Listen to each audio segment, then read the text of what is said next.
Hello, this is Ryan with KE Electric Supply, and today we're going to demonstrate Webtools.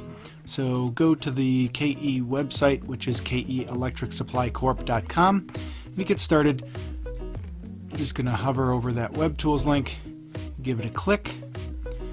Webtools are a collection of mathematical calculations and formulas that most electricians will use, like, for example, Ohm's Law, which if you click on any one of these, it's going to bring up Ohm's Law, and with any two values you can solve for the other values. So for example, let's just type in 120 volts there, and we have, I don't know, maybe 12 amps.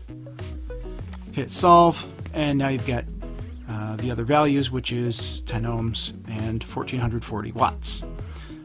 You can reset that, and maybe there's different values there.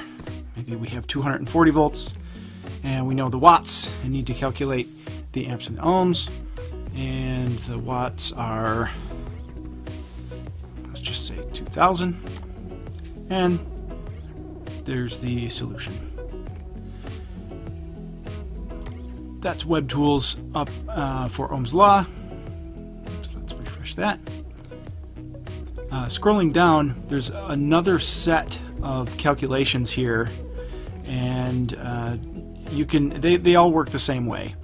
There's going to be empty values, and you input what is known, and it'll solve the remaining math for you. So this is the PVC expansion calculator, which is another kind of fun tool to use.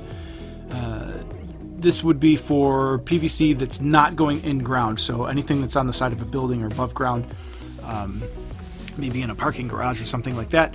A couple of assumptions: the max temperature expected is 105 degrees Fahrenheit, minimum temp is -10 Fahrenheit, which is reasonable for Michigan weather. You can change those, but what was it out the day that you installed it, the installation temp? So let's just say it was maybe 60 degrees out, and our conduit run was something nice and long, maybe 600 feet. Notice that there's no conduit size. That's irrelevant for expansion because proportionally it's all the same. So go ahead and solve. Okay, short joints and long joints. Notice the short joints and long joints. The calculation is based on long joints. Long joints is a glue in both sides center piston expansion fitting. The short joints only glue in on one side. But we're going to assume long joints. You're going to set that long joint at 2.3 inches. Total potential conduit movement, yes, that is 24 inches. It sounds like a lot, and it is, but that's what it is. So hopefully you're using expansion fittings.